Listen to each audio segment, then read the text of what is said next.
Hai, Assalamualaikum. Selamat pagi kepada anda semua penonton Malaysia hari ini. Hari ini 28 Januari 2021, hari Khamis. Diharapkan anda mulakan hari dengan penuh ceria, bertenaga dan produktif hari ini. Dan hari ini saya bersama saya Marslah Hassan dan juga saya Hanif bin Suan, dan pastinya kita ingin mengambil kesempatan untuk mengucapkan selamat menyambut perayaan Thaipusam bagi masyarakat beragama Hindu, dan pastinya ini suatu perayaan yang baharu, juga norma yang baharu kepada mereka yang kebiasaannya ini adalah waktu yang sibuk lah bagi masyarakat beragama Hindu. Mereka akan melakukan rutin mereka setiap kali menyambut Thaipusam, tetapi dengan pandemik yang melanda ini pastinya kita terpaksa bersabar berdepan dengan pelbagai resam yang baharu ini. Apapun masih lagi boleh diraikan, dan pastinya kita akan bawakan sedikit perkembangan pada pagi ini. Dan kami berdua di sini pada pagi ini tidaklah berdua sepenuhnya sajalah kita nak cakapkan, kerana kami juga ingin mengalu-alukan seorang lagi berada di sana. Silakan. Ingat nak jemput saya ke sana? Tidak. Assalamualaikum, selamat pagi kepada kalian berdua juga kepada penonton. Asal bertiga je saya kena denda berdiri kan? Yalah. sebab paling nakal. Kau tak dengar kata dia memang kena diri. Saya paling nakal. Ya. Oh, ini macam Pun. tak apa. Kami harap yang bercuti itu bercuti dengan sebaik-baiknya. Oh, hari ini saya nak beritahu kepada anda, saya keluar dari rumah sampai ke tempat kerja. Kali pertama saya lihat kereta orang yang berjoging lebih ramai daripada kereta yang bergerak. Wow. Saya tak sangka berjoging itu menjadi satu budaya baharu, dalam norma baharu, dalam keadaan yang tidak ada aktiviti luar. Jadi orang geram nak keluar, jadi berjoginglah alasan yang paling baik dan memberi manfaat. Betul. Di samping itu boleh juga memberi manfaat, memberi kesihatan kita kan. Pagi-pagi dah berjoging, dah tinggalkan minda. Saya rasa salah seorang yang mendapat manfaat daripada melakukan aktiviti mencari alasan untuk keluar dengan berjoging dan manfaat itu adalah Marsila juga kan. Saya dah kerap rajin. Baru-baru ni saya baru bermula jogging sebab ialah kita pun usia dah semakin meningkat, kenalah jaga kesihatan. Lagipun sekarang ni aktiviti PKP kan, kita tak ada aktiviti yang boleh kita lakukan. Berjoging salah satu aktiviti yang boleh kita lakukan. Yang pentingnya kita patuh SOP, jaga jarak. Awak jogging pagi ke? Saya selalu jogging petang-petang. Iskandar jogging tak? Saya semangat tengok orang jogging. Oh ya. Kemudian saya tengok kasut saya, kemudian okey. Nantilah. Nantilah. Okey. Apa ni semangat macam tu je. Kan. Tak, yang penting semangat sebab satu hari ini kita akan lakukan. Yang penting ada semangat kan. Okey, tak Awak apa. pun sokong yang sana ke pula? Tak apalah, saya lalang sikit kadang-kadang. Okey, hari ni kita ada banyak topik-topik menarik akan kita bawakan kepada anda semua. Antaranya kalau beberapa minggu lepas kita ada bawa topik mengenai kesan PKP terhadap industri pelancongan, tapi hari ini kita nak lebih memfokuskan kepada bidang perhotelan. Dan pastinya kita tahu dengan PKP yang bermula hampir setahun yang lepas, antara sektor yang paling terjejas dan terkesan adalah dari sudut pelancongan dan perhotelan ini pada mulanya telah pun kembali bernafas ketika tempoh Perintah Kawalan Pergerakan Pemulihan, tetapi seperti jangkaan apabila diumumkan kembali PKPB di beberapa kawasan zon merah dan kemudian PKP semula pada baru-baru ini, dan hasilnya banyak sekali sektor ataupun hotel-hotel yang telah pun terpaksa tutup kedai mereka. Mereka tak mampu lagi untuk melakukan ataupun berurus niaga. Yalah, tak ada orang boleh keluar. Betul, tiada tempahan, tiada pelancong yang hadir, dan pastinya kerugian berterusan itu memaksa mereka untuk melakukan sesuatu, dan kebanyakan hotel termasuk hotel 4-5 bintang yang bertaraf tinggi ini juga terpaksa ditutup akibat daripada kesan ini. Betul, dan semalam saya ada juga terbaca artikel di mana mengatakan bahawa hotel bertaraf 5 bintang di Pulau Pinang menawarkan VSS kepada pekerjanya. Ini bagi proses pengecilan operasi, kerana kita faham pada situasi sekarang maintenance perlu dilakukan, tahap kebersihan hotel dan sebagainya masih perlu dilakukan walaupun tiada pelanggan yang datang. Tetapi dalam masa yang sama, situasi sekarang tiada tempahan yang diterima. Bagaimana nasib pekerja yang kehilangan pekerjaan dalam sektor perhotelan? Heli, sekarang melihat kita berbicara mengenai survival kala pandemik ini. Ada perniagaan lain yang mungkin boleh difleksibelkan ke arah yang lain. Bagaimana perhotelan? Itulah dia, sebab ada beberapa hari yang lalu menjadi tular satu surat yang dikongsikan oleh sebuah hotel yang memaklumkan kepada pekerja mereka, pekerjanya yang hotel itu akan ditutup seluruhnya. Dan ini pastinya suatu berita yang kita kalau boleh tak mau terima surat-surat seperti ini kan. Tapi apa daya, pandemik ini betul-betul berkesan kepada sektor pelancongan khususnya perhotelan ini. Jadi sebelum ni kita ada dengar antara usaha atau ikhtiar mereka ialah membuat aktiviti membersihkan premis rumah, dobi dan sebagainya kan. Antara yang saya terkesan juga ataupun saya rasa macam suatu ikhtiar macam nak buat juga sesuatu ialah panggung wayang yang menjual makanan seperti popcorn. Betul. Yang buatkan bila kita beli tu kita rasa macam lamanya tak rasa popcorn panggung wayang kan. Jadi itu antara ikhtiar-ikhtiar macam di hujung-hujung lah sebelum sesuatu yang lebih tetap perlu dilaksanakan. Jadi inilah dia norma yang harus kita lalui, kita tempuhi. Bukan hanya norma baru dari Kerawang Kediri memakai pelitup muka, tapi berhadapan kemungkinan yang ada bisnes ataupun industri ataupun sektor yang tidak dapat beroperasi sepenuhnya. Dan mungkin juga dengan penutupan dan orang kata pemberhentian pekerja-pekerja ini, mungkin para pekerja yang diberhentikan kerja ini, mungkin mereka beralih ke bidang lain ataupun mungkin mereka ada idea untuk orang kata itu menumbuhkan satu pekerjaan yang baru dan sebagainya, mencuba bidang yang baru. Ya, betul. Dan pastinya ini akan kita bicarakan sebentar saja lagi berkaitan dengan industri perhotelan negara yang kembali tenat dengan beberapa lagi lonjakan yang dijangka. Kita ada peruntukan bajet sebenarnya untuk 2021 ini, tetapi dengan keadaan yang kembali melanda dengan PKP, dengan pandemik ini masih lagi belum boleh dikawal sepenuhnya, pastinya akan memberikan satu impak yang sangat besar dan berterusan kepada industri perhotelan ini. Okey. Kita nak tinjau seketika keadaan di Batu Cave, antara kawasan yang kebiasaannya kita akan melakukan lintas langsung di sana pada hari Taipusam. Betul. Ataupun ada rakaman, ada kita hantar kru untuk kita melihat kemeriahan dan apa yang berlaku di sana. Tapi mungkin sedikit berbeza dengan norma baharu dan era baru ini. Iskandar, silakan mungkin. Ya, saya antara yang sering membuat liputan ketika Taipusam. Dan kemeriahan tu memang kita rasai dengan warna-warni, dengan pelbagai, dengan aksi-aksi dan juga orang membeli belah dan sebagainya, dan dengan melihat, cabaran naik tangga tu pedati Kavadi tu dia bawa naik melalui anak tangga tu. Tapi kali ini dalam sejarah yang menyaksikan kelengangan tempat yang bernama Batu Cave tu. Jadi yang istimewa dengan adanya teknologi media sosial ni, gambaran terkini dapat diberikan. Jadi kita nak kongsikan, ini dia gambaran yang dikongsikan di laman Facebook We Love Batu Caves. Gambaran langsung lah boleh dikatakan. Betul. Ya, untuk mereka yang meraihkan Taipusam dan melihat suasana. Kalau sebelum ini bersesak-sesak, kali ini nampak tenang dan lengang, dan juga acara ataupun upacara ibadah turut menyaksikan SOP dipatuhi. Kita nampak petugas dan juga mereka yang berada di sini memakai pelitup muka dan sebagainya kan. Dan pastinya melaksanakan penjarakan fizikal. Jadi inilah antara perkaranya. Sambutan terus dilaksanakan. Mereka yang di rumah terus meraihkannya dengan cara tersendiri. Tetapi tidak datang berpusu-pusu. Tidak ada kesesakan lalu lintas di kawasan itu. Kumpulan di sana yang kebiasaannya ada di Batu jadi Cave. inilah situasinya, dan kita nak kongsikan ini SOP yang telah dimaklumkan oleh Kementerian Perpaduan Negara berkaitan dengan aktiviti dan juga pergerakan pedati di Arca Murugan ke Kuil Batu Caves. Dari Arca Murugan ke Kuil Batu Caves bagi sambutan Taipusam 2021 ini.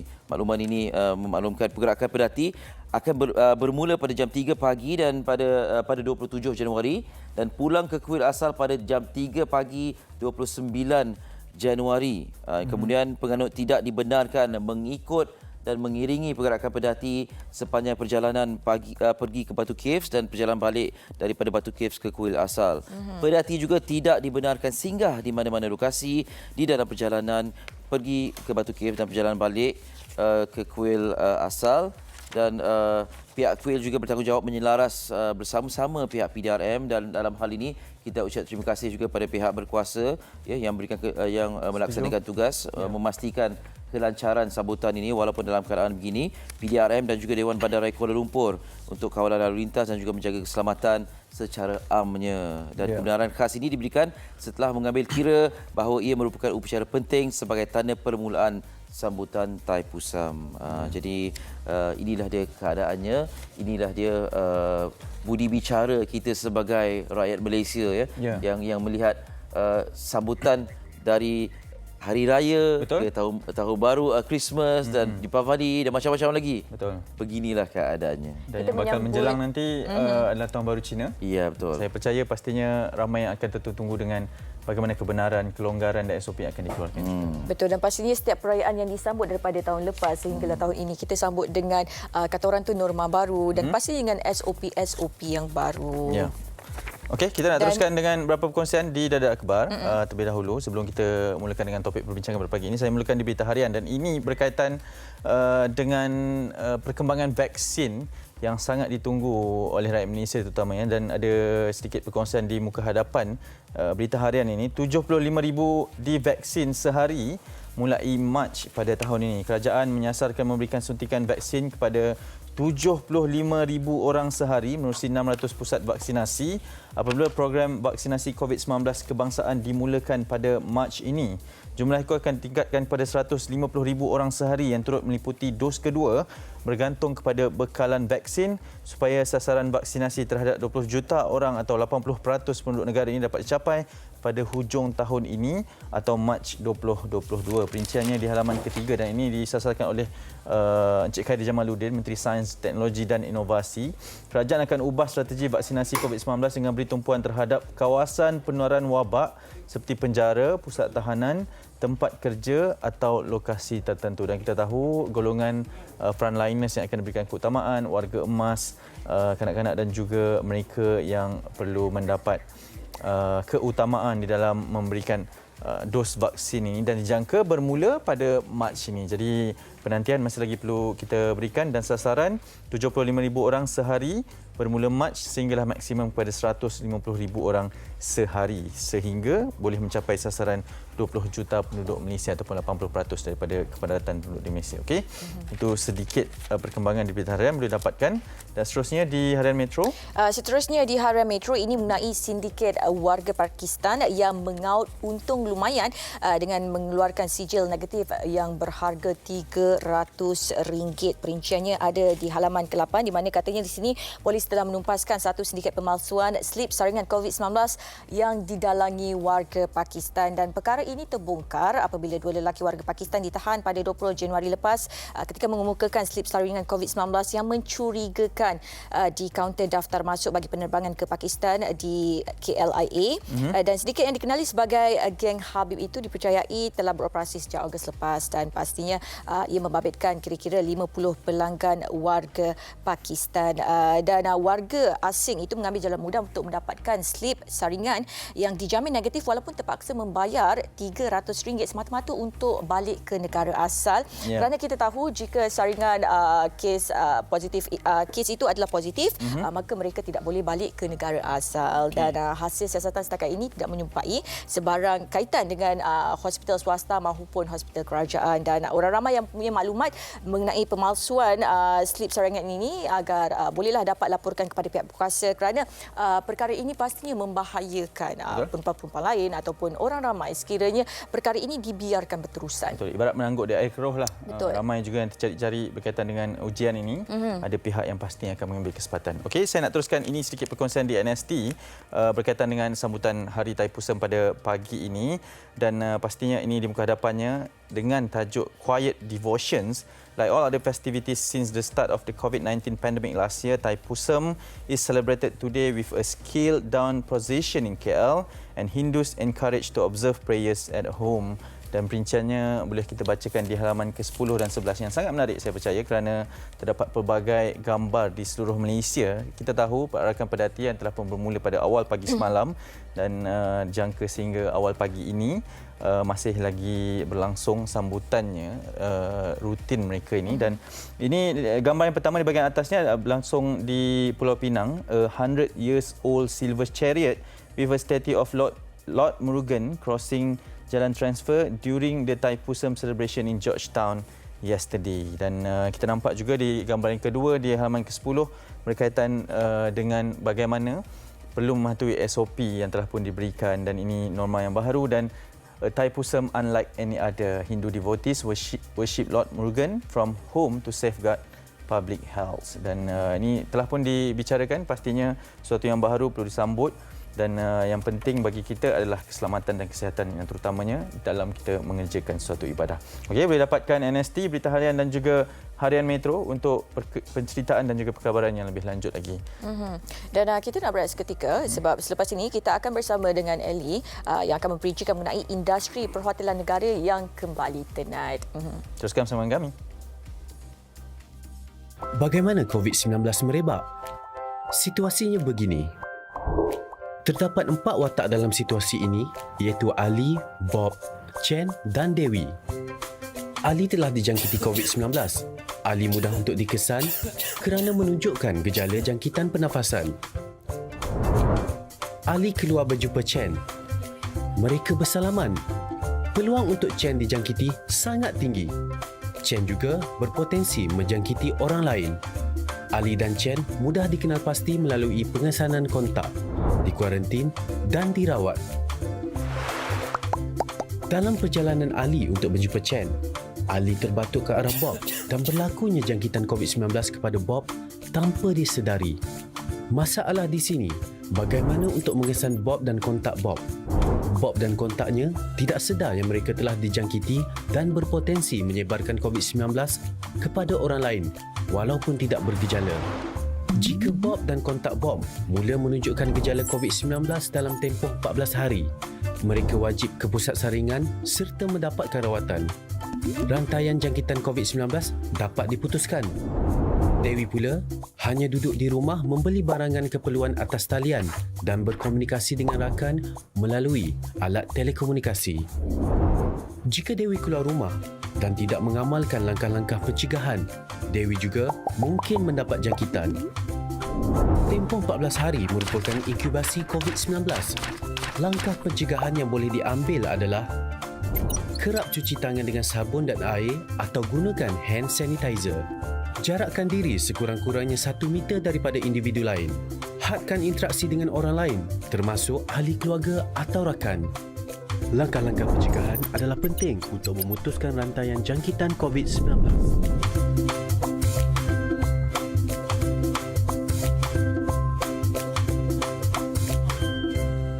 Okey, kembali dalam Malaysia hari ini. Terima kasih atas perhatian anda dan dalam keadaan cuti ini biasaannya lah kalau bercuti pada hari Khamis ataupun di hampir ke penghujung minggu ni ramai akan keluar untuk berlibur dan juga pergi ke tempat di luar daripada kawasan mereka untuk sama ada ke hotel ataupun balik kampung dan sebagainya. Jadi hotel ini antara yang kita sebutkan tadi sektor yang terkesan apabila berlakunya pandemik COVID-19 ini. Jadi sepatutnya cuti awam ini, cuti am dan juga cuti hujung minggu ini dimanfaatkan oleh orang ramai, kebanyakan daripada kita yang berkemampuan untuk menginap di hotel barang sehari dua. Tetapi apakah daya, PKP ini menghadkan kita untuk berbuat demikian, ya, yang menyaksikan terkesannya lagi menjadi lebih tenat lagi sektor perhotelan ini sejak bermulanya PKP pada awal Mac tahun 2020. Difahamkan anggaran 90 hotel telah pun terpaksa gulung tikar ekoran pandemik COVID ini, ekoran daripada PKP yang dilaksanakan. Jadi kita nak fahami lebih lanjut situasi ini daripada pihak pemain industri itu sendiri. Kita nak dapatkan maklumat lebih lanjut daripada Naib Presiden Persatuan Hotel Malaysia sendiri, Encik Lim Chong Sian di talian sekarang. Hello, selamat pagi. Hello, selamat pagi. Apa khabar? Khabar baik. Encik Lim, apa khabar? Baik. Ya, sihat. Ya, terima kasih kerana sudi untuk berhubung dengan kami di Malaysia hari ini. Kita dengar banyak luahan, keresahan dalam kalangan pekerja sektor perhotelan ini. Ada yang terpaksa berhenti ataupun diberhentikan dan mencari pekerjaan yang lain. Jadi setakat ini bagaimana situasi, terutamanya apabila diumumkan tentang PKP 2.0 ini? Silakan Cik Lim. Oh ya, Aceh, memang betul apa yang telah dikatakan, PKP ini dah memberi satu impak yang begitu besar sejak pandemik itu bermula. Hotel industri atau industri perhotelan adalah satu industri yang orang kata paling diimpak oleh situasi sekarang ni. Yeah. Jadi untuk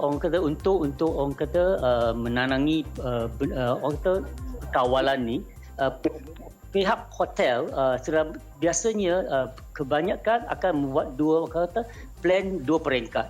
Satu ialah penggalan kos operasi, itu amat penting sebab untuk terus beroperasi kan. Kalau kos terlalu tinggi, memang yang Cik kata tadi ada juga yang sudah bergulung tikar. Dan yang kedua ialah cuba akan beralihan pendapatan kepada benda yang lain. Yang sebab sekarang macam MCO, hotel macam kita tidak dapat menjual bilik-bilik hotel. Jadi kita kena alihkan pendapatan kepada sumber lain untuk terus mendapat sedikit pendapatan untuk terus berterusan. Ya. Encik Lim, antara ikhtiar mendapat sumber lain itu, apa antara yang dilakukan oleh pihak hotel? Oh ya, jadi seumpamanya yang pertama kali ialah sebab ramai MCO. Jadi setengah yang banyak hotel yang buat tawaran-tawaran seperti penghantaran makanan dan minuman, orang kata delivery, dan setakat ni ada juga hotel yang buat sebab ada penyuruhan kerajaan untuk work from home atau kerja di rumah.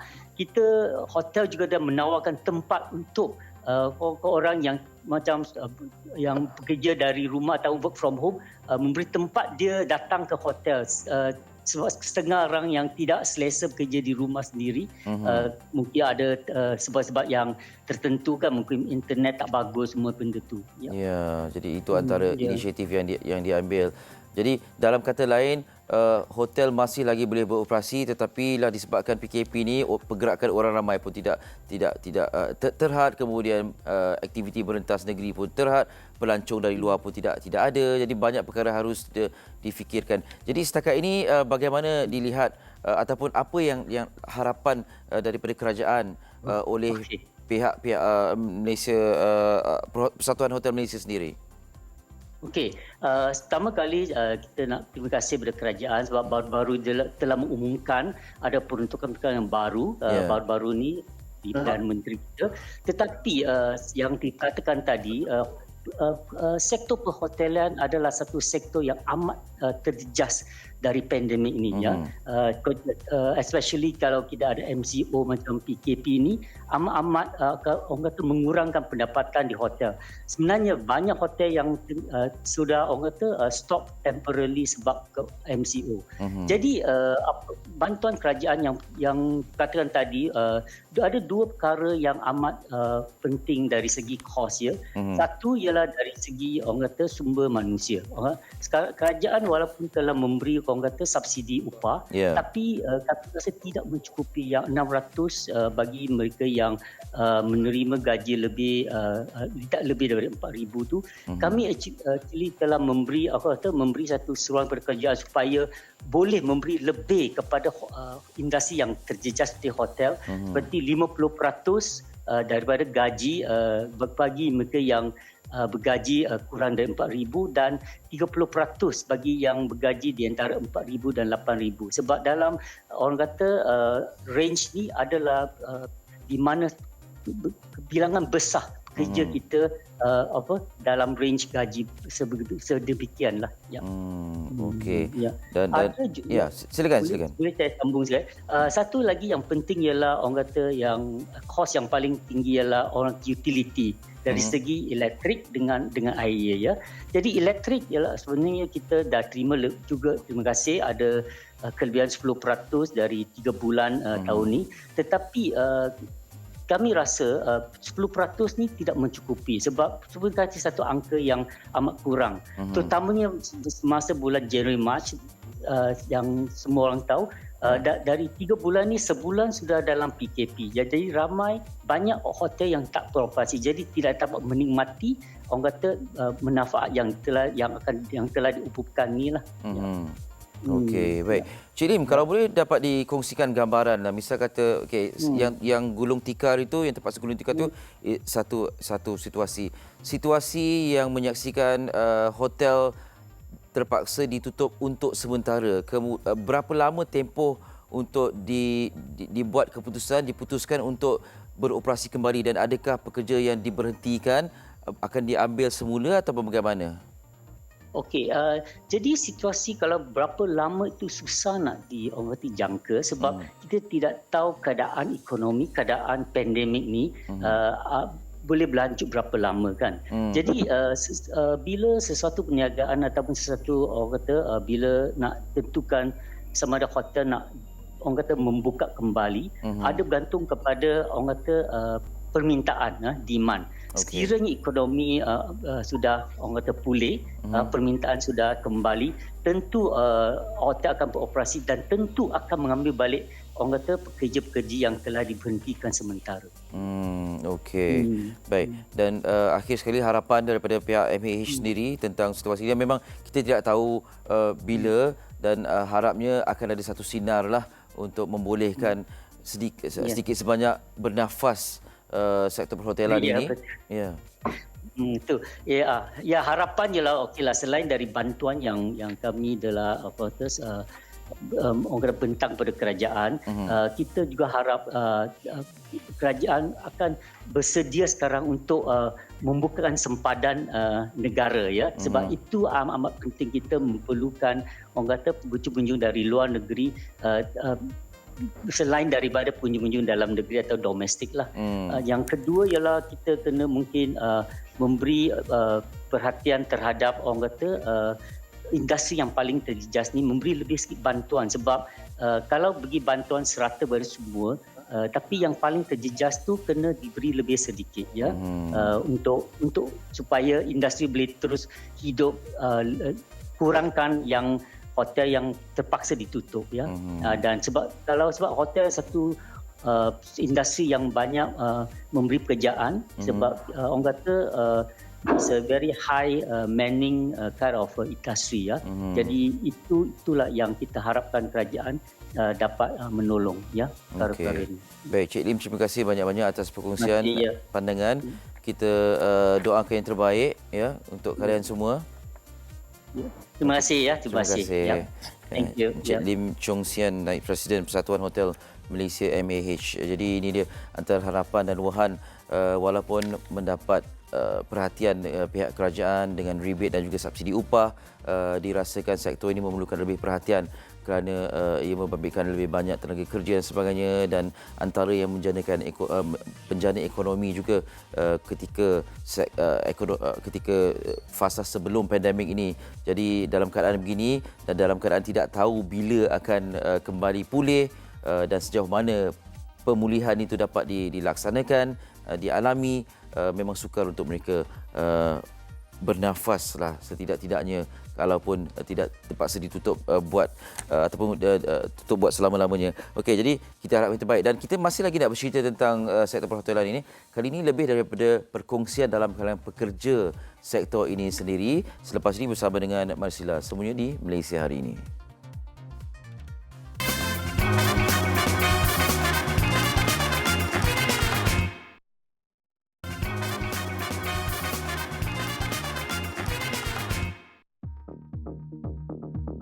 Industri perhotelan di Langkawi sekarang ni memang menanggung beban besar, di mana tiada pendapatan yang dapat dijana, dan juga pada masa sama kos operasi masih ditanggung, kos penyelenggaraan termasuk gaji masih berjalan seperti biasa lah.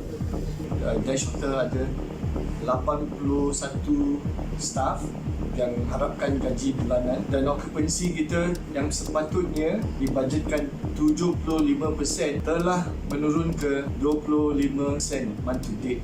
Artinya lebih kurang 90% loss revenue. Bila dah tak ada gas lah ni, jadi macam ni lah, sunyi kan, tak ada apa, semangat nak kerja pun tak ada. Lepas tu, bila kita kerja pun lah ni tak macam dulu. Kita kerja buat multitasking, banyak benda kena buat. Kan? Kita buat luar skop lah kerja kita ni. Cuci lantai apa semua, macam-macam lah. Lepas tu, susah lah nak kerja lah ni. Tak best lah, tak macam dulu lah. Pertama sekali di culinary department, kita terpaksa membuat penjadualan semula, terutama sekali kepada pekerja-pekerja kita, supaya dapat membantu di jabatan-jabatan lain juga. Contohnya, ada pekerja yang akan membantu di bahagian front office, ada yang akan membantu di bahagian beach deck. Okay? Jadi dari situ kita cuba sebaik mungkin untuk mengikat staf kita supaya tidak hilang pekerjaan. Kalau kita dapat lihat pada hari ini, industri pelancongan adalah industri yang paling teruk terjejas semasa wabak COVID-19 ni. Dan macam saya sendiri, pekerja industri perhotelan, dan kita dapat lihat paling agak teruk terjejas lah, disebabkan ada hotel yang terpaksa ditutup, ada yang pekerja diberhentikan, ada yang diberikan cuti tanpa gaji, dan rata-ratanya terpaksa mencari sumber pendapatan sampingan untuk menampung keperluan sehari-harian lah. lagi dalam Malaysia hari ini. Terima kasih kerana masih lagi setia bersama kami seawal jam 8 pagi tadi. Baik, kita tahu dengan pelaksanaan PKP ini memberi kesan dan juga impak kepada setiap lapisan dan pastinya ramai yang kehilangan pekerjaan akibat pelaksanaan PKP dan tidak terkecuali mereka yang berada dalam sektor perhotelan. Dan untuk itu hari ini kita akan berkongsi sedikit perkongsian daripada pekerja dalam sektor perhotelan ini, bagaimana kesan PKP ini memberi kesan dalam kerjayanya dan juga kehidupan seharian. Dan untuk itu kita akan bersama dengan Encik Syahnum Muhammad Saleh yang merupakan pekerja sektor perhotelan. Assalamualaikum Encik Syah. Waalaikumsalam. Apa khabar, sihat? Alhamdulillah sihat. Okey, baik Syah. Encik Syah katanya di Langkawi sekarang ni. Ya, saya di Langkawi dalam marketing trip saya since 1 or 2 weeks dulu. Saya terperangkap di sini. Okey, baik Encik Syah. Kita tahu kan dengan pelaksanaan PKP 2.0 ini, industri perhotelan, pelancongan yang baru mahu rancak kembali terhenti seketika akibat pelaksanaan PKP 2.0 ini. Jadi nak tahulah Encik Syah bagaimana situasi ini, PKP 2.0 ini memberi kesan terhadap kerjaya Encik Syah.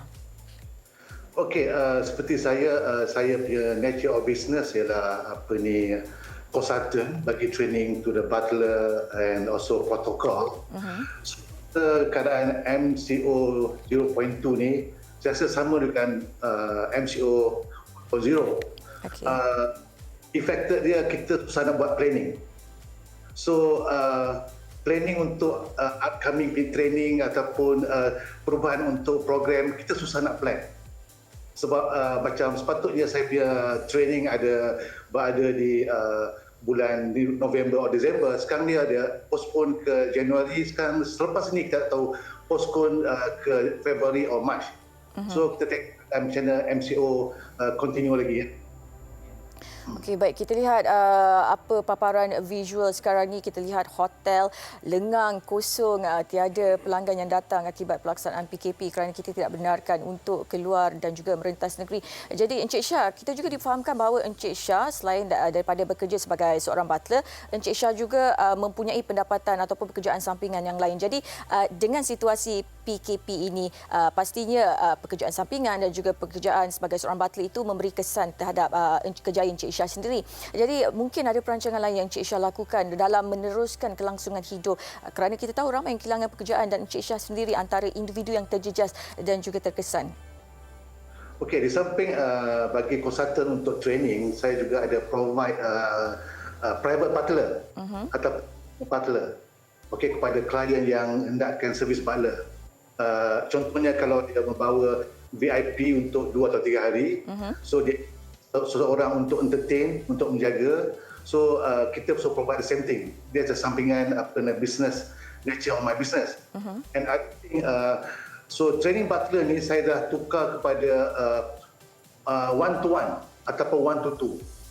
You know, di samping kita ada kelas untuk 15 orang selalunya. Sekarang saya akan kecilkan kelas tu one to one training atau one training. So kita akan pergi ke di mana requirement daripada student yang nakkan private ataupun training butler personally. So kita akan buat in one hotel one to one training also ataupun 1 dan 2 orang training. Okey, jadi kita tahu ramai yang terkesan Cik Syah. Jadi adakah kelas online yang Cik Syah lakukan tu dilakukan secara percuma ataupun ada bayaran yang perlu dibayar oleh mereka yang berminat ingin menyertai kelas tersebut? Okey, Masila, the butler training ni saya punya training banyak ke 50% role play and 50% kita membaca dan go through buku. Tapi saya tak buat online sebab banyak role play, banyak personalized service and detail untuk butler. So saya akan buat one-to-one training. Okey, tidak online tapi one-to-one di mana orang kalau contoh dia panggil di Kuala Lumpur, so saya akan jumpa orang tu, kita akan buat satu program one-to-one training. Okey, baik. Sekarang ni ramai pekerja yang terjejas akibat pelaksanaan PKP. Pekerja-pekerja mahir, mereka kehilangan pekerjaan. Tiada apa yang patut dilakukan oleh mereka. Jadi melihat kepada situasi ini, sayang tenaga ataupun pekerja-pekerja mahir ini, mereka ini kehilangan pekerjaan dan kita tidak tahu setelah habis PKP ini adakah mereka berpeluang untuk kembali bekerja semula dan sebagainya. Jadi melihat kepada situasi ini, perkara ini, bagaimana Encik Syah melihatnya? Okey, pada saya, Masila, sepatutnya kita tak perlu menunggu. Okey, tak perlu menunggu bila hotel akan buka lagi sebab kita tak tahu macam mana keadaannya. So sesiapa yang masih ada sertifikat ataupun CJ kemahiran, so kita boleh pergi ke ke tempat yang lain. Contohnya kita dalam customer service dekat front office, kita boleh pergi ke customer service di bahagian-bahagian lain ataupun syarikat-syarikat lain. So kita kena move on. Jangan tunggu lagi hotel, move on to something atau membuat online service ataupun buat online selling something. Jangan tunggu hotel lain, kita tak tahu bila. So move on, kita harus teruskan lagi dan kita buat something lain daripada hotel. Mungkin Cik Syah sendiri ada pandangan atau idea sendiri apa yang terbaik untuk mereka yang mahir dalam bidang tertentu, contohnya di front desk dan sebagainya. Apa perkara yang mungkin Cik Syah boleh cadangkan yang boleh mereka lakukan untuk bangkit semula untuk menjana pendapatan? Okey, setengah daripada ada saya punya staff yang kena VSS, ada yang buat bisnes kecil-kecilan. Okey, ada juga yang daripada hotel 5 star dia pergi ke 3 star atau 4 star. Tapi kemungkinan pembayaran gajinya tak sama yang dia setimpal yang dia dapat dahulu. Tetapi kita boleh example contohnya macam you di dalam bidang engineering. Okey, you boleh pergi ke company lain sama bahagian dalam engineering atau electrical. Tapi kita nak tunggu dari hotel, kita tak tahu bila. Because bukan saja hotel, bekalan-bekalan daripada luar ataupun sayur-sayur still affected pada diorang untuk supply hotel sebab hotel sudah banyak tutup. Dan baru ni pun di Penang pun 2-3 hotel tutup.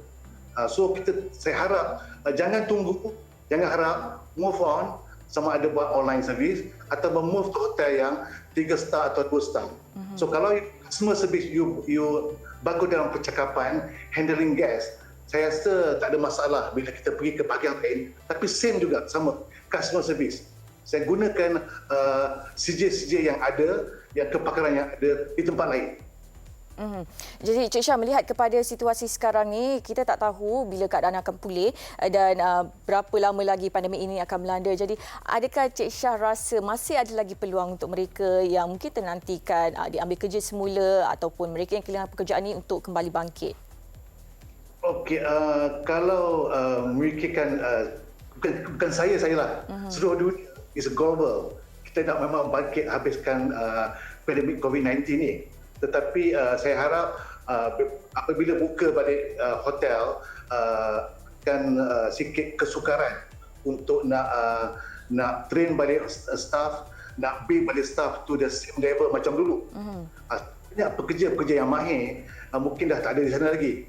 So hotel sebelum pembukaan saya harap hotel ke start retrain staff, train balik staff to the level yang sepatutnya ada, dan staff-staff ada sekarang moving on, okay, buat bisnes atau something atau looking for hotel. Mesti ada hotel masih buka lagi. Kemungkinan example, dulu hotel itu 200 bilik. Okey, 200 bilik. Sekarang ni mungkin kalau buka kembali, kemungkinan yang bunyinya buka 100 bilik. So untuk maintain cost everything. So jangan putus asa pada hotelier semua. Move on. Pergi ke bahagian lain, swasta ataupun hotel kecil. Still you boleh practice until 100% COVID-19 ni back to normal lah. Baik Encik Syah, akhir sekali secara ringkasnya sedikit harapan daripada Encik Syah melihat kepada situasi sekarang. Saya rasa saya berharaplah akan pulih kembali, tetapi dia akan ambil masa, dan bila pembukaan pada hotel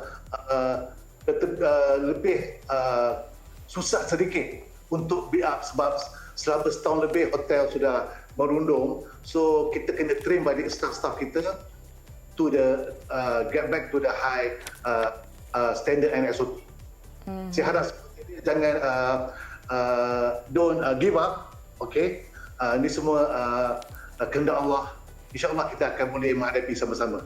InsyaAllah. Terima kasih banyak-banyak Encik Syah atas perkongsian pada hari ini di Malaysia hari ini. Terima kasih banyak-banyak kami ucapkan. Terima kasih juga Media Prima, dan terima kasih juga Resort World bagi breakfast pagi untuk saya. Okey, baik. Terima kasih Encik Syah. Okay, Okey, baik.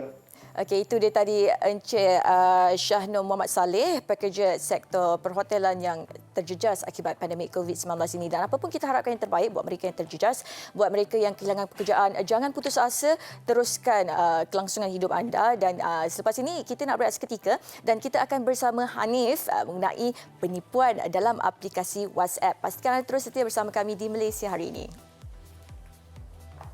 Kepentingan jarak sosial dalam pencegahan COVID-19.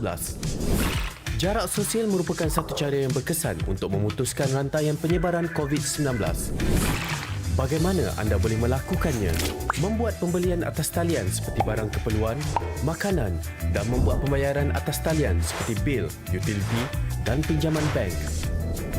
Jika terpaksa berurusan di luar, pastikan anda mengamalkan jarak sekurang-kurangnya 1 meter daripada individu lain seperti membeli makanan di restoran, mengisi minyak di stesen minyak, membuat urusan di ATM atau bank, membeli barang keperluan di pasar raya, menggunakan kemudahan pengangkutan awam, membeli ubat di farmasi.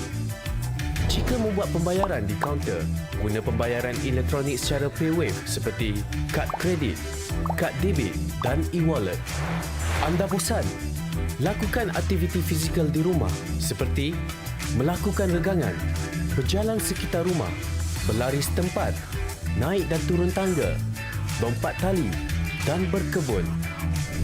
Jangan anjur atau hadir majlis sosial atau keagamaan seperti majlis hari jadi, majlis perkahwinan dan ceramah agama.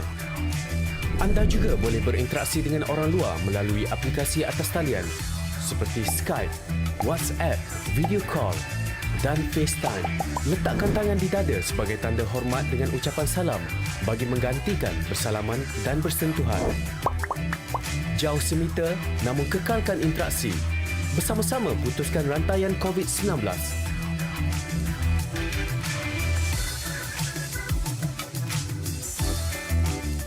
Baik, sangat tepat sekali dengan pesanan khidmat masyarakat yang telah pun diberikan serta tadi berkaitan dengan bagaimana interaksi pada ketika ini dengan keadaan normal baharu. Banyak sekali kita gunakan teknologi terutamanya, apatah lagi dengan pendidikan juga perlu menggunakan teknologi di dalam talian.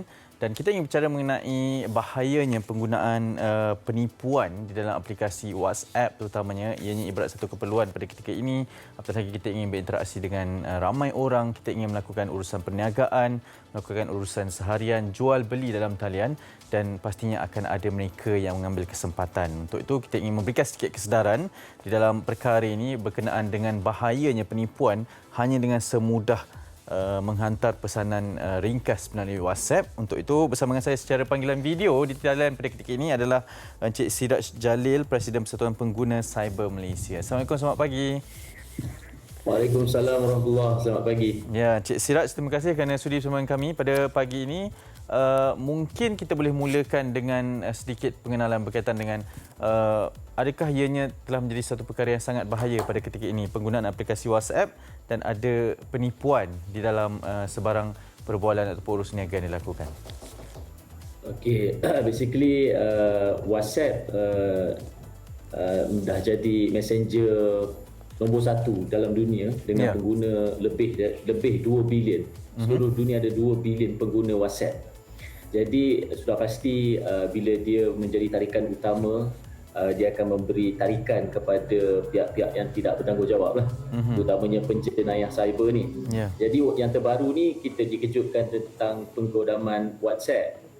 Jadi penggodaman WhatsApp ni dia very subjektif asalnya, tapi sehingga perubahan teknologi cyber ni memberikan kebolehan kepada penjenayah cyber ni untuk mengolah bukan sahaja dari sudut social engineering, bahkan dia mampu mengakses perkara tertentu untuk mengambil alih WhatsApp individu. Okey. Jadi maksudnya WhatsApp kita kalau tak jaga betul, orang boleh take over WhatsApp kita. Itu maksudnya. Jadi instead of penipuan dari sudut yang dahulunya kita mudah terima pesanan daripada scammer, and then daripada scammer tadi dia akan usaha supaya kita menyerahkan duit tentu. Hari ini ancaman lainnya berkenaan WhatsApp ni adalah bila dia take over WhatsApp kita, dia akan gunakan WhatsApp kita tu untuk buat panggilan kepada orang lain. Okey. maksudnya dia akan buat penyamaran. Sebagai contoh hadis lah, saya ni anggap saya ni penggodam. Kemudian saya akan godam WhatsApp saudara ni. Ya. Kemudian saya akan telefon orang lain untuk saya nak scam. Dan sudah pasti yang akan appear di telefon mangsa tadi adalah nombor telefon saudara ni. Betul. Dan bila saya telefon dan saya berjaya menipu ataupun scam mangsa tadi, jadi sudah pasti bila mangsa membuat laporan kepada pihak polis di Raja Malaysia, sudah pastilah nombor saudara Hanif yang akan dilaporkan membuat penipuan. Jadi benda ni scammer akan remain shadow dekat belakang aktiviti dan orang lain yang menjadi mangsa. Perkara ni saya sendiri pernah dapat pengalaman sendirilah. Yang mana saya terima panggilan awal pagi melalui WhatsApp call. So WhatsApp call ni saya tengok yang appear logo BigPay. Okey. BigPay, pembayaran melalui apps BigPay tu. Kemudian saya angkat lah. Bila saya angkat tu saya dah boleh jangka sini scam lah, sebab kalau syarikat dia satunya dia takkan telefon kita membuta tuli, yang kedua dia takkan telefon kita menggunakan WhatsApp. WhatsApp, betul. Okey.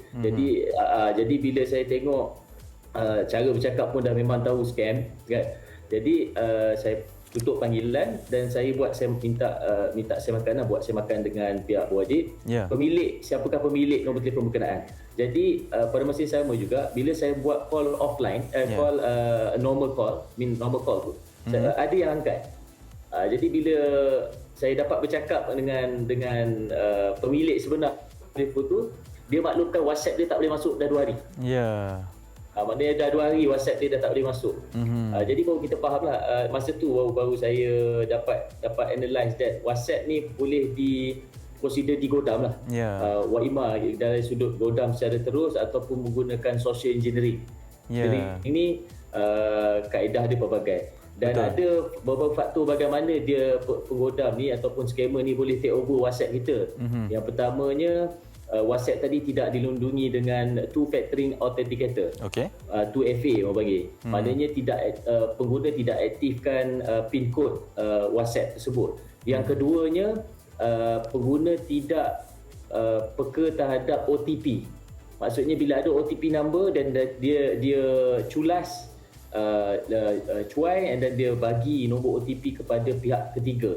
Yang ketiganya, teknologi terkini wujudnya kegiatan menjual perkhidmatan, memberikan akses kepada pihak ketiga untuk membaca SMS kita. Maknanya bila OTP dapat, walaupun kita tak bagi, ada potensi dia boleh baca SMS kita untuk dia ambil OTP yang dia request tu. Maksudnya bila kita nak aktivekan sesuatu WhatsApp, kita akan masukkan nombor telefon. Daripada activation tadi akan appear request OTP number. Dan OTP number tadi akan pergi ke nombor telefon yang kita dah masukkan tadi. So, kalau dia boleh baca SMS, which mean dia boleh baca OTP number tadi. Betul. Indirectly dia boleh take over WhatsApp berkenaan. Jadi ini aktiviti lah. Daripada situ tadi, rentetan dia WhatsApp kini diguna pakai untuk kegiatan scam. Very clear. And di peringkat Persatuan Pengguna Cyber, kita banyaklah mengkaji pattern baru jenayah cyber ni. Dan scam ni dia memang very ikut perubahan teknologi. Lagi maju teknologi tu, lagi majulah jenayah cyber ni. Dan that's why antara kita gesaan not just enforcement memang kita sentiasalah kita ada yang kurang kita akan usulkan supaya penambahbaikan dan sebagainya, termasuk kita cadangkan supaya wujudnya Jabatan Siasatan Jenayah Cyber, bukan lagi unit. Kemudian dari sudut yang paling penting adalah pengguna. Kalau boleh pengguna aktifkan 2FA WhatsApp masing-masing. Aktifkan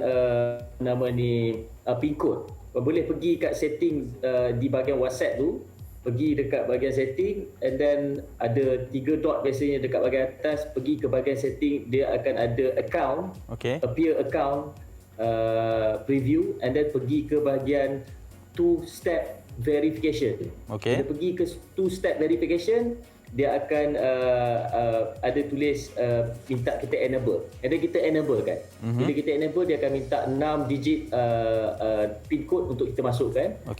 Kita set up sendiri PIN code berkenaan, simpan yang elok, dah kena ingat. kemudian dia akan diminta untuk kita verify email. 2 kali dia akan minta email.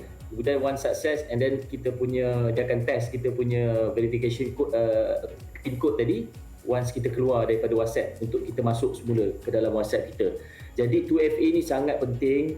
Benda ni lah yang boleh sedikit banyak mengurangkan kadar untuk WhatsApp kita itu digodam. Ya.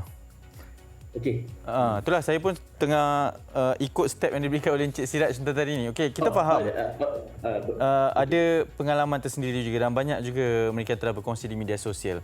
Okey, sebagai seorang pengguna yang telah pun kehilangan akaun WhatsApp ini sendiri di dalam berdepan dengan scammer sebegini ataupun modus operandi yang sangat terperinci sebegini. Apa perkara yang perlu kita lakukan? Ke bahagian mana yang perlu kita laporkan? Kita dah hilang akaun kita. Mungkin kita boleh post di media sosial, tetapi mungkin tak ramai, tak semua kenalan kita akan cakna berkaitan dengan perkara itu. Apa perkara yang perlu kita lakukan? Okey, yang pertamanya kalau WhatsApp dia simptom-simptom awal yang WhatsApp kita ni bermasalah, berpotensi digodam.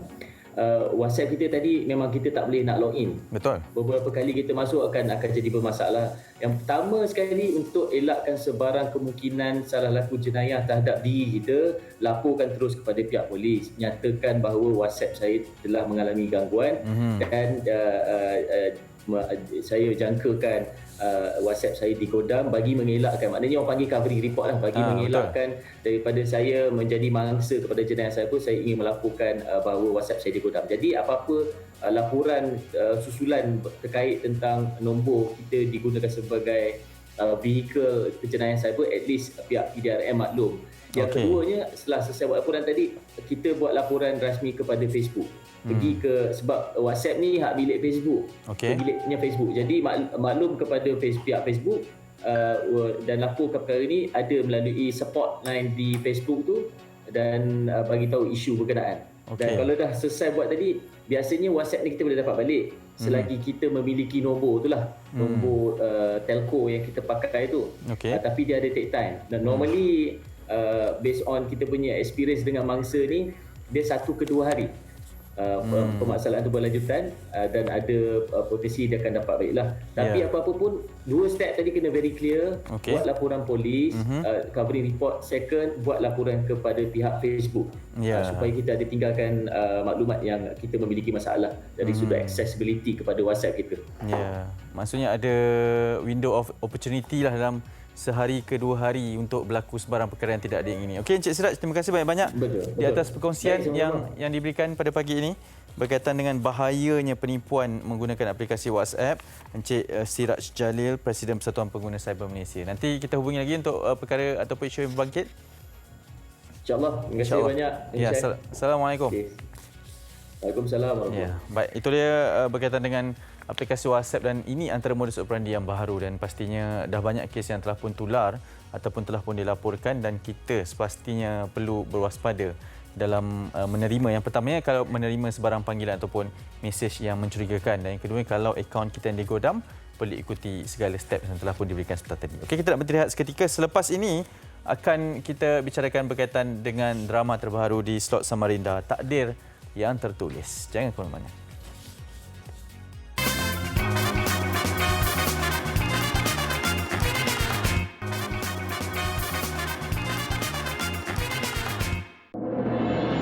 Sampai bila abang nak rahsiakan perkahwinan? Perkahwinan apa ni? I can explain. Siapa perempuan ni? Cik Juwita bukan lagi CEO dekat sini.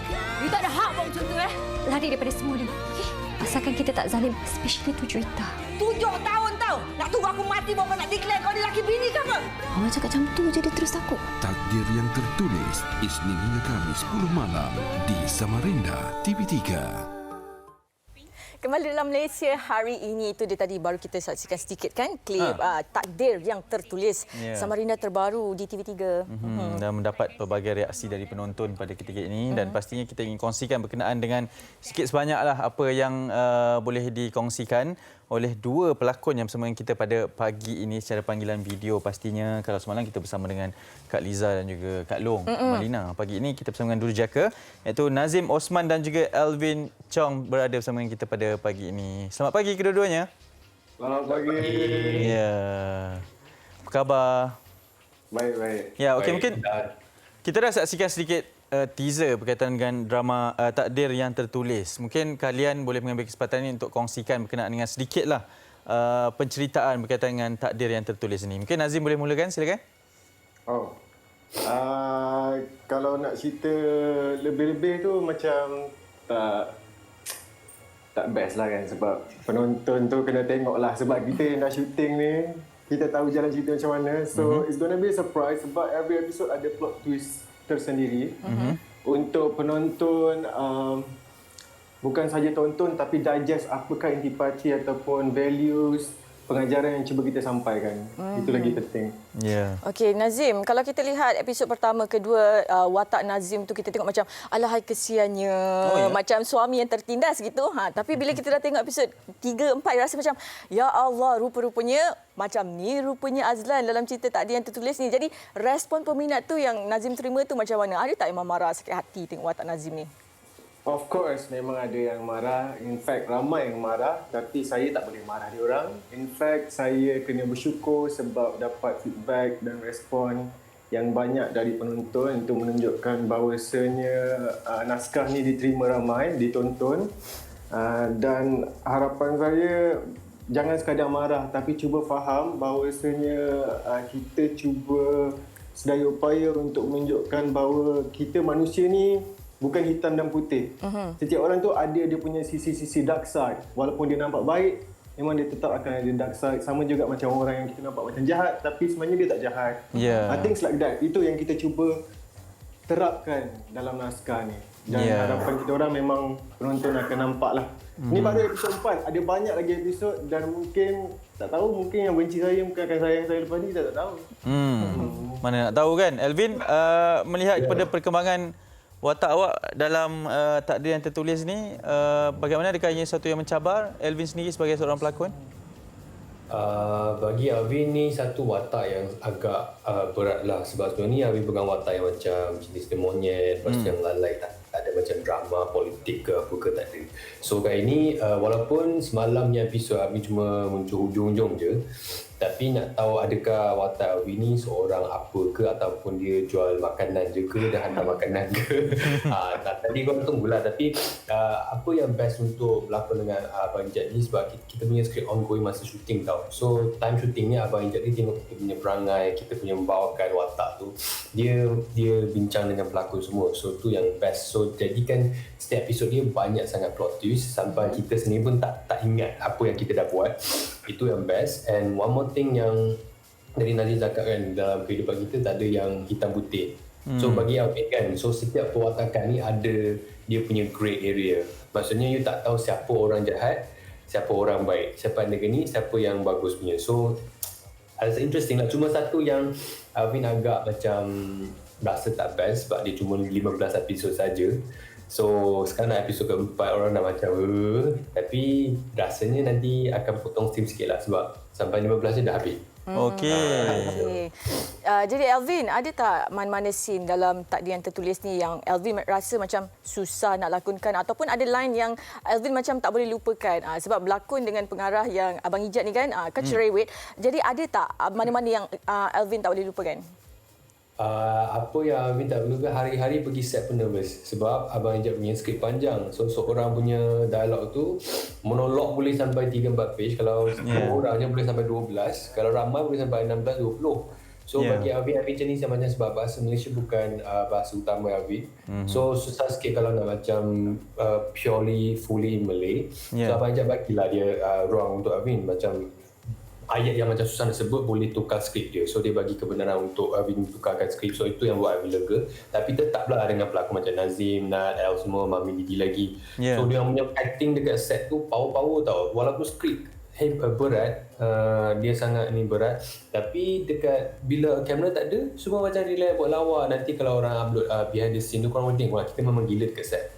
Makan banyak, lepas tu lepak apa benda ni ada best, buat dia memang best. Tapi bila janji kita dia camera roll, semua on point, on form. Yang macam takutnya kalau Alvin tak perform nanti kena maki pula. So itulah. So episode keempat ke atas nanti korang akan tengok sama ada saya boleh sebanding dengan pelakon hebat lain ataupun tidak tu. Boleh. Nazim mungkin ada pandangan tersendiri dengan gaya lakonan Alvin? Alvin saya dah tengok lakonan-lakonan dia sebelum ni. Of course macam apa yang dia cakap, dia tak pernah ataupun jarang melakonkan naskah-naskah yang berat. Yeah. Tapi saya yakin sebagai pelakon dia boleh bawakan watak yang diberikan kepada dia lah. Dan Abang Ijat pun macam Alvin cakap, dia tengok pembawaan pelakon tu dekat set macam mana untuk mengembangkan lagi perwatakan dia selari dengan plot drama tu lah seiring dengan dia berjalan. Thank you. Betul, dan kita juga nak tahulah secara ringkasnya mungkin apa korang nak promote lah sekarang ni kan. Macam mana, kenapa peminat penonton perlu terus menonton tadi yang tertulis sampai episod akhir? Ya.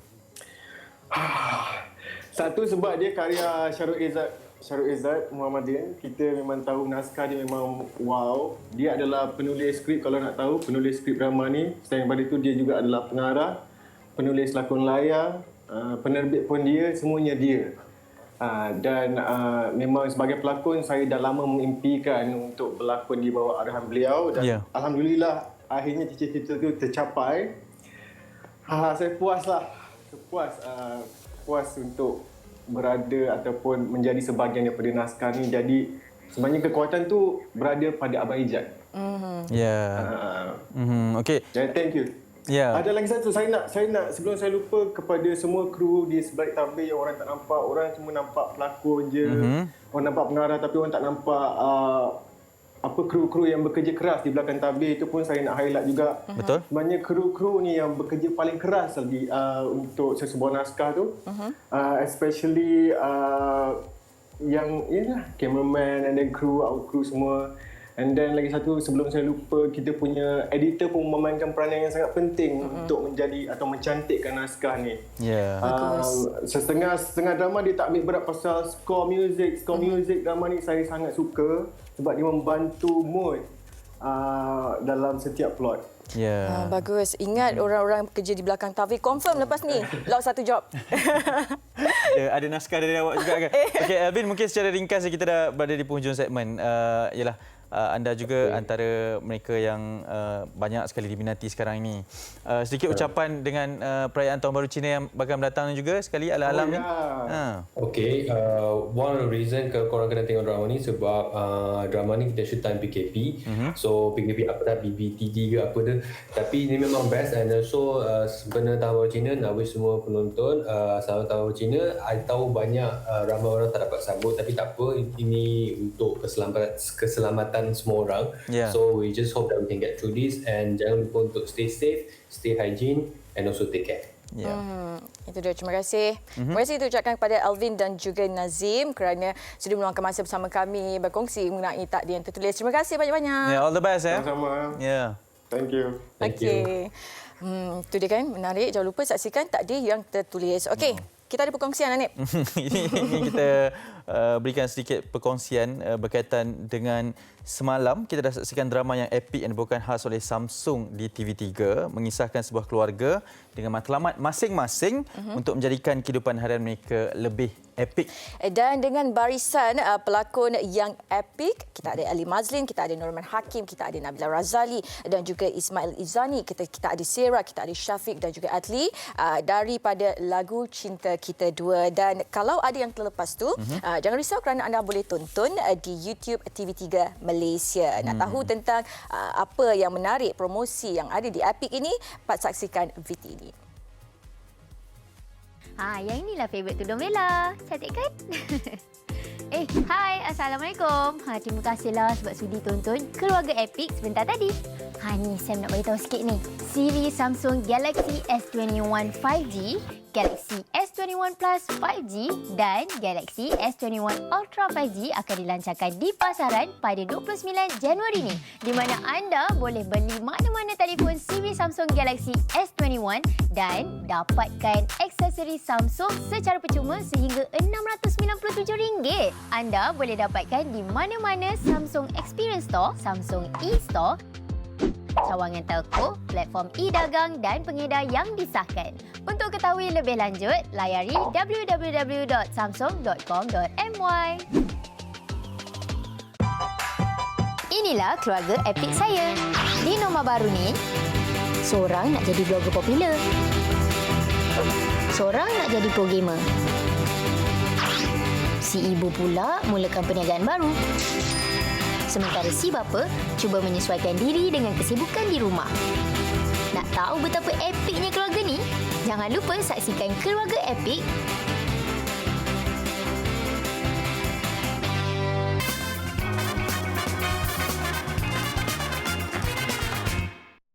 Dalam Malaysia hari ini, dan itu dia sedikit persembahan single terbaru. Dilema cinta. Dilema cinta. Pernah dilema cinta? Dilema? Cinta? Dilema tak? Saya dilema sebab kenapa tajuk kali ini bukannya nama perempuan. Ada Amalina sebelum ni. Tapi kenapa sekarang ni dilema? Lepas tu genre dia pun lain sikit.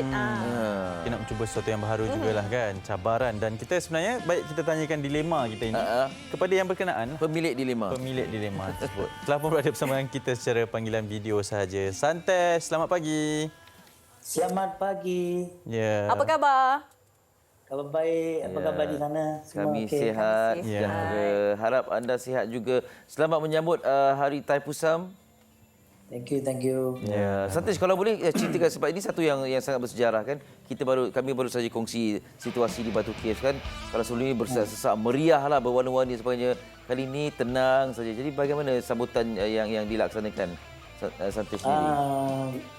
Saya dilahirkan pada tahun 88. Okey. Sampai sekarang, as I know, Thaipusam tu meriah bukan sahaja di Malaysia, di India, dan di negara-negara lain juga macam Singapura pun ada juga. Okey. So that is the best one. Deepawali pun kita celebrate dekat rumah saja. Rumah pergi family, jumpa family macam tu saja. Tapi Thaipusam sahaja semua orang akan berkunjung ke satu tempat. So dia dekat Malaysia ni Penang, Ipoh, Batu Caves lah, especially the big one. So every years dia akan ada berjuta-juta orang. So sekarang pada tahun ni masalah coronavirus ni agak serius juga sebab kita di PKPB yang kedua, PKP yang kedua. So masalah ni serius sangat. So kita kena faham situasi dan kita kena ikut untuk to get jangan jadi lagi buruk. Betul.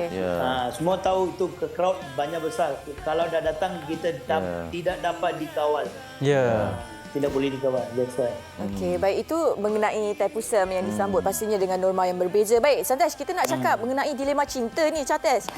Dilema cinta ni mungkin Santesh boleh perincikan kan. Kalau sebelum ni Santesh popular dengan lagu Amalina, 34 juta view. Maimunah kasih nama perempuan.